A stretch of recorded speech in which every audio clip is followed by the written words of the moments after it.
With Prince Andrew could open doors for a man accused of being a Chinese spy. A birthday invitation at Royal Lodge, the Duke's home near these gates on the Windsor estate. And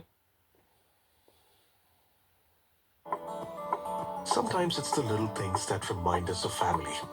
The way Chachi makes chai. Nani's secret naan recipe. And according to the Times, an event at Windsor Castle. A relationship with Prince Andrew could open doors for a man accused of being a Chinese spy. A birthday invitation at Royal Lodge, the Duke's home near these gates on the Windsor estate. And according to the Times, an event at Windsor Castle itself. A function at St James's Palace. And twice access to Buckingham Palace, the heart of the royal establishment. Prince Andrew was a trade envoy appearing alongside President Xi and declaring himself a friend of China. But it's his relationship with the Chinese businessman who can't be named for legal reasons and now banned from the UK on national security grounds, which is causing alarm. This is what China does, and it's very good at it indeed. Grey zone warfare, all part of a bigger geopolitical game of power, if you like, with the West, including Britain. It seeks opportunities, it seeks vulnerabilities in our society to gain privileged access at the very, very highest levels, including the royal family. Court documents refer to the alleged spy as H6. He's aged 50 and until the COVID pandemic spent 1 or 2 weeks a month in the UK. Security services believed he had links with the United Front Work Department, an arm of the Chinese state. And the documents say his relationship with the Duke of York had a covert and clandestine element. Although Prince Andrew wouldn't have access to state secrets, his past role as a prominent royal and trade envoy meant he would have been well connected to politicians, diplomats, business executives and military figures. Our security and intelligence agencies are continually vigilant for any threat to UK national security, whether that be around foreign influence, whether it be around espionage, whether it be around any security threat. And so, of course, we won't hesitate to take action. The national security risk posed by H6 wasn't known at the time that he was invited to functions at the royal residences. Prince Andrew's office said that he ceased all contact with the businessman as soon as he received government advice. But questions are now being asked about the prince's business dealings, particularly now he has no royal allowance to pay for his home on the Windsor estate. And this biographer told Sky News he's not getting any answers. This stuff has vanished. The Foreign Office claim not to know anything about it. The Department of Business and Trade know nothing. I've put in, I think, probably over 100 requests now. And I'm still really not much further forward in terms of, I asked for specific trips that he made. I was going No to ask answer. you. Copycat. No answer. Wow, so good, so special. I'm going to be joined now by one of my favourite people, James Price, former Chief of Staff and Senior Special Advisor to the Chancellor of the Exchequer. Mr. Price, how are you this morning? I hadn't realised that it was Friday the 13th until you said so. I'm now going to be paranoid all day long. But other than that...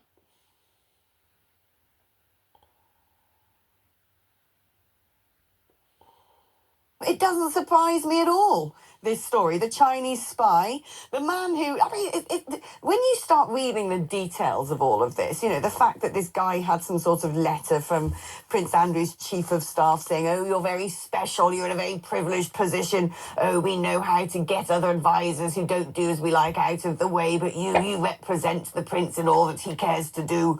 And you just think he's dictated that himself, hasn't he? It's an embarrassment. But not only is it embarrassment, surely it is a huge security risk. Yes.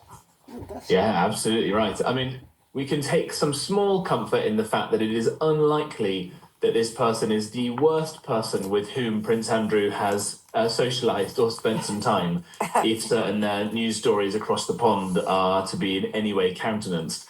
Prince Andrew does not have a great track record of fine judgment on these things, unfortunately. Maybe that's why the Lord in his infinite wisdom did not make him the eldest son of her late majesty. But I think the broader, wider point here is the fact that we have an increasingly dangerous world, and Britain has, because of the freedoms that we're supposed to enjoy, not quite sure how much we're actually getting to enjoy them at the moment, but because of our our society and culture of freedoms. We are hated by people around the world. We are mistrusted and loathed by, for example, in this case, the Chinese Communist Party. China is probably the biggest threat that the West has or will maybe even ever face on this planet.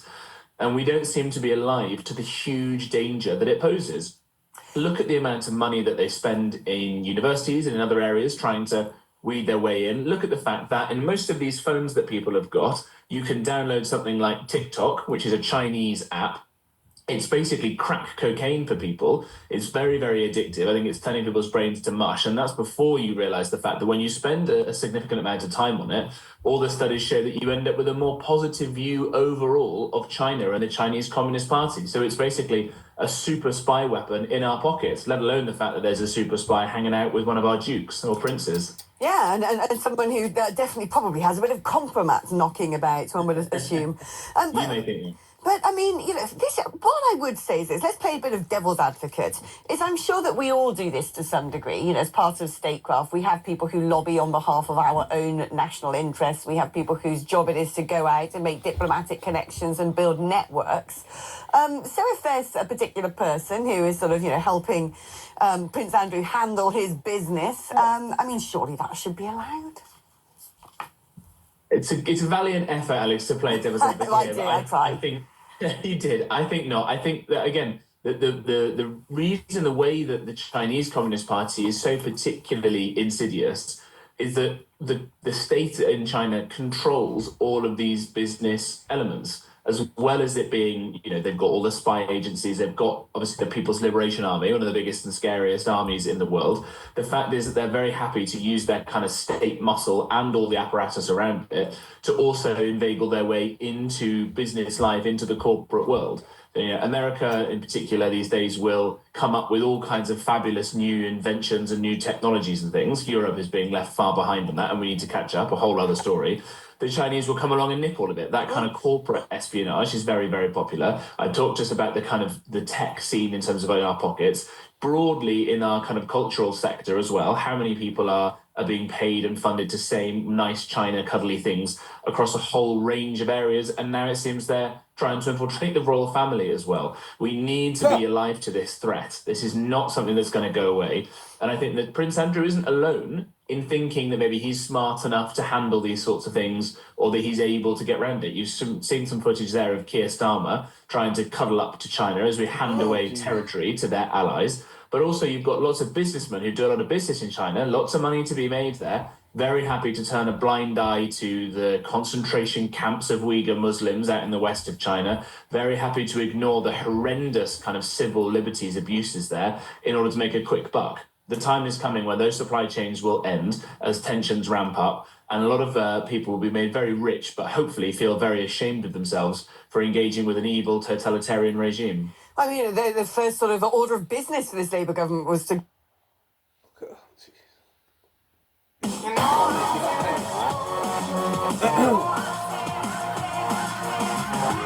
Honestly. Information. Whenever you connect to the...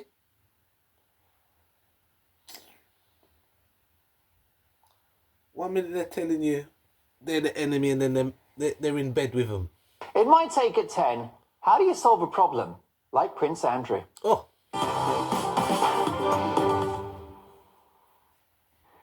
Oh dear, the problematic prince strikes again. It has emerged that someone described as a close confidant of the Duke of York, Prince Andrew, has been banned from entering the United Kingdom on national security grounds, amid concerns that he may have been acting as a spy for the Chinese Communist Party. Officials warned the then Home Secretary last year that the man known only as H6, John le Carré, eat your heart out, had been in a position to generate relationships between prominent UK figures and senior Chinese officials that could, and I quote, be leveraged for political interference purposes. Now, H6, shall we call him Ian? Ian was invited to the Duke's birthday party in 2020 and was told by Andrew's aide, Dominic Hampshire, that he could help in potential dealings with Chinese investors. A judge ruled that the Chinese businessman, Ian, had an unusual degree of trust from Prince Andrew. Now, we cannot verify that that is the case, and the Duke is not here to defend himself. But we do know that Andrew invited this alleged spy to Buckingham Palace, with the entrepreneur allegedly attending events not only at the King's official residence, but at St James's Palace and Windsor Castle to book. Now, the Duke's office said the following. The Duke of York followed advice from Her Majesty's government and ceased all contact with the individual after concerns were raised. The Duke met the individual through official channels with nothing of a sensitive nature ever being discussed. He is unable to comment further on matters relating to national security. But the problem is that whilst the Duke of York is known for his rather colourful private life, earning him the nickname Randy Andy, it may be his finances rather than his libido which is of the greatest concern. After all, the Telegraph newspaper report that the royal family have taken steps over the summer to distance themselves from the Duke, with the King said to have axed his £1 million annual living allowance and his security detail. It's not known, therefore, how the Duke is paying for his upkeep at the posh Royal Lodge on the Windsor estate.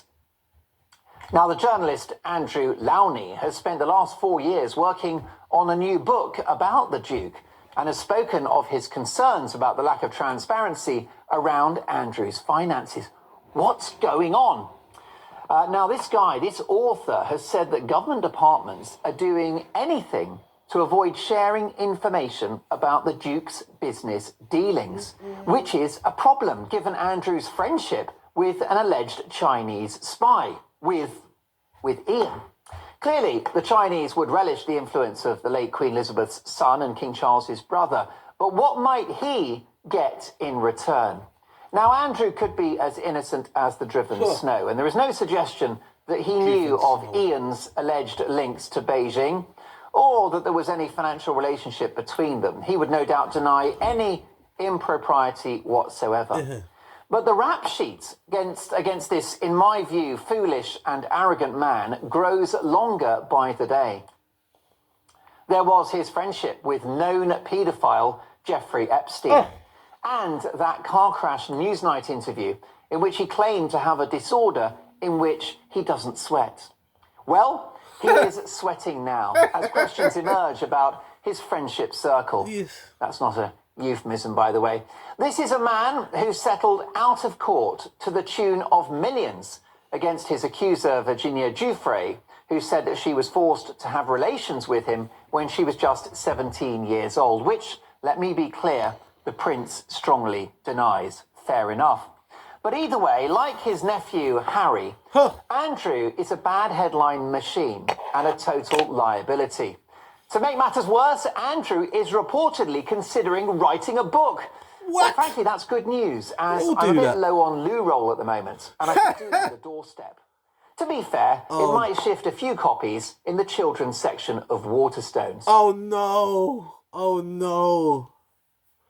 You bring together all the baddest mothers around, or something's bound to go down. This Ali fight, I'm thinking Black Vegas. Y'all going home in a box. I'm a tough guy. Oh yeah, what'd you do? I'm a thief. I'm a thief.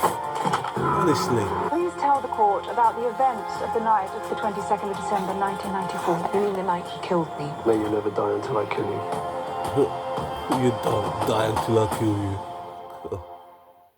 What kind of show is that? Let's start this extraordinary story. I mean, they kind of seem to find Prince Andrew these stories.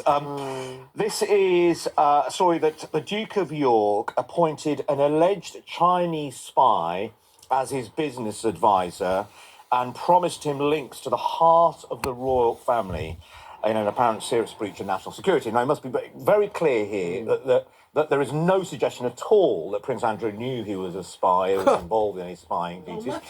But it doesn't look great. I mean, in a sense, it's probably quite normal that you would probably, you would welcome in people who've got a bit of money or a bit of influence. That's what you would do And if he you're a seemed member to of the royal family. be a business advisor, didn't he? Yeah. But it does question his own sort of judgment and perhaps his own level of security. And also the people around him who are meant to be advising him. I mean, he was a trade envoy, so he probably met loads of people all over the place. And I think it's fair to say that under David Cameron and George Osborne, there was a bit of a charm offensive going on with China at the time. That's sort of flipped around now. But, I mean, look, he's going to meet people. Maybe he should have asked questions, but I sort of hope that there's other people that are more informed who'd be checking out who the prince is meeting, what sort of correspondence they're entering into and all of that. So, yeah, I mean, Prince Andrew, he's like a sort of human flypaper for things being attracted to him that is not great look for him. Not great. There's this big new spy drama, Black Doves, on the telly at the moment. I've watched it. I watched the first episode last night. That's our box set for Christmas. And then, so there's lots of articles about spies under deep cover. And you remember there were these kind of Russian families that were under deep cover in America. Some of them were exposed. And one of them, I was reading the paper today, might have ended up marrying a senator. So it does seem, I think Caroline's right, that when you've got, it's fairly obvious who spies are going to target, senior members of the royal family or senior politicians.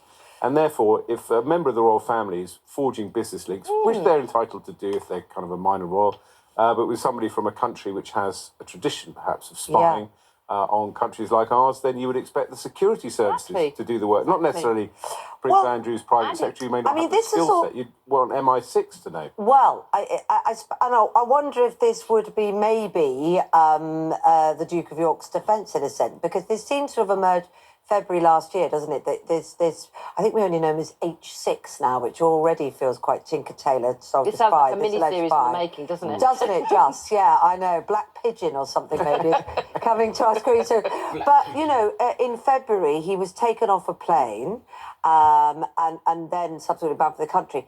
He then appealed against this, which seems strange, really.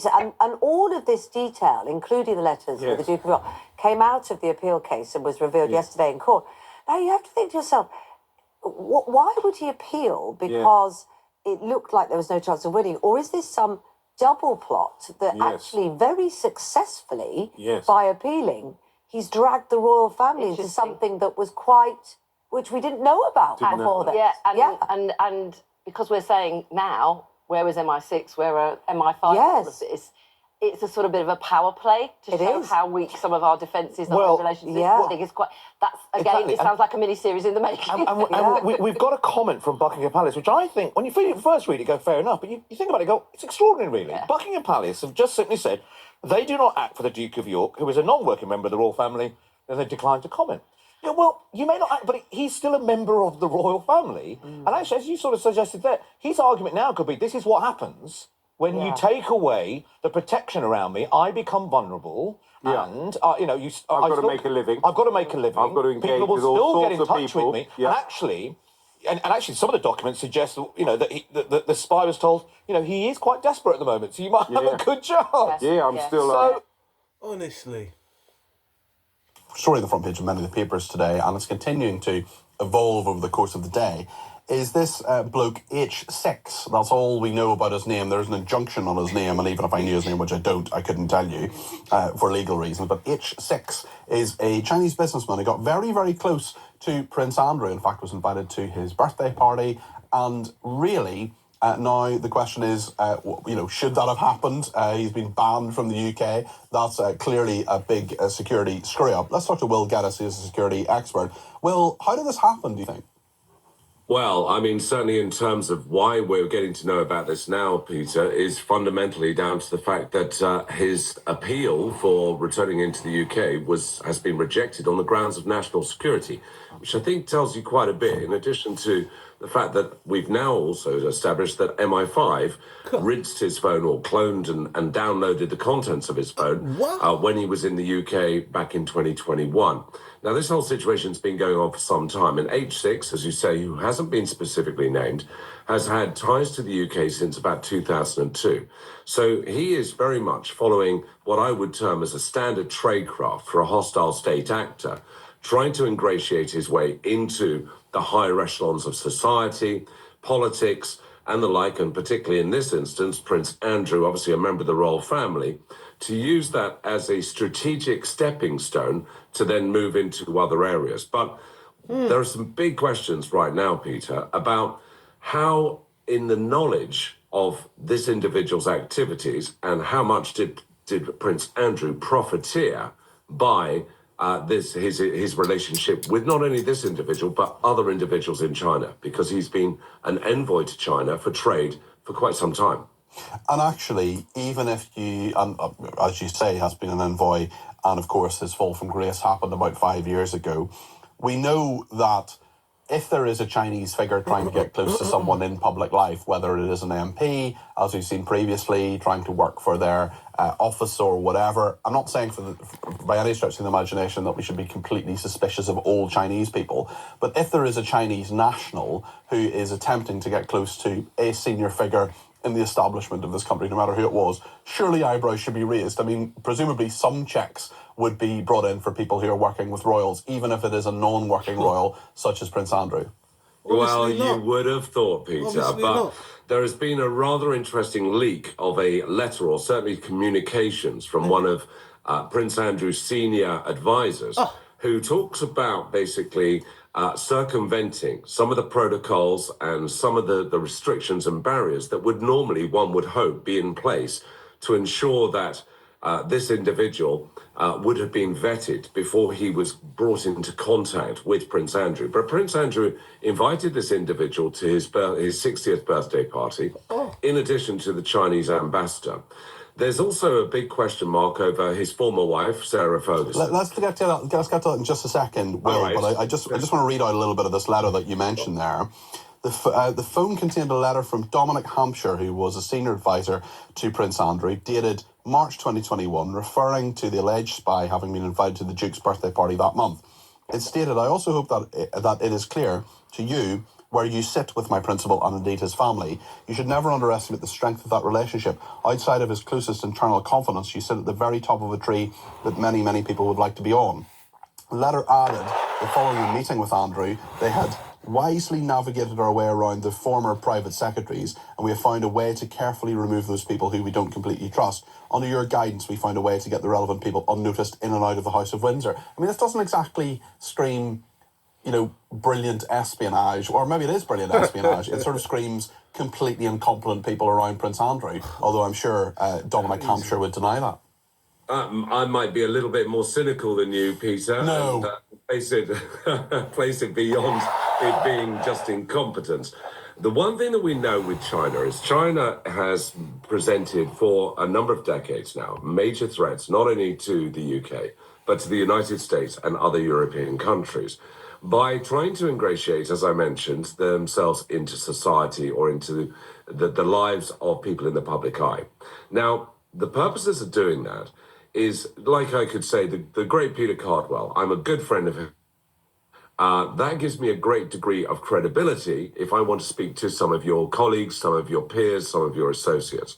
Now, obviously, going into somewhere and saying, I'm a close friend of Prince Andrew, and let's not forget, something also that has come to light is that Prince Andrew authorised H6, this particular individual, to speak on his behalf with a number of Chinese businesses back in China, but also the Eurasia Fund, which is a conglomeration of funds that monies are then invested into China, and China invests back into the United Kingdom.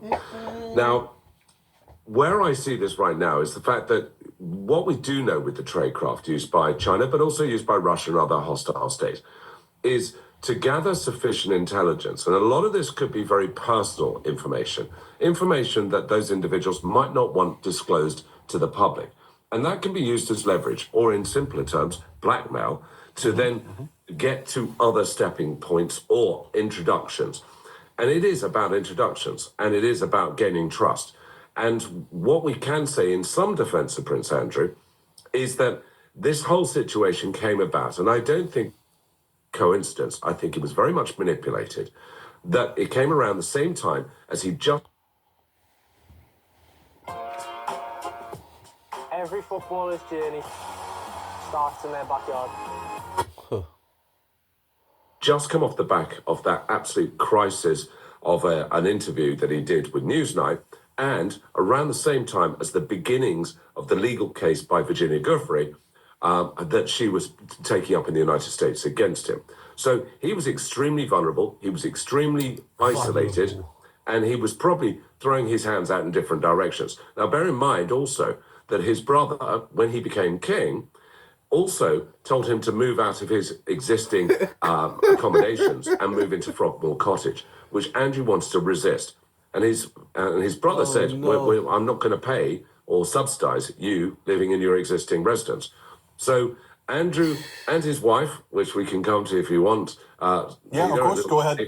Now's the time. Go ahead, Will. Well, Sarah Ferguson has also been connected to another Chinese business where they paid her something like £300,000 plus a £76,000 a year retainer for her to represent this particular business in China. So what hasn't been brought to light, and I think needs to be brought to light, is basically Prince Andrew's finances. How much has he been profiteering? How much money has he been paid?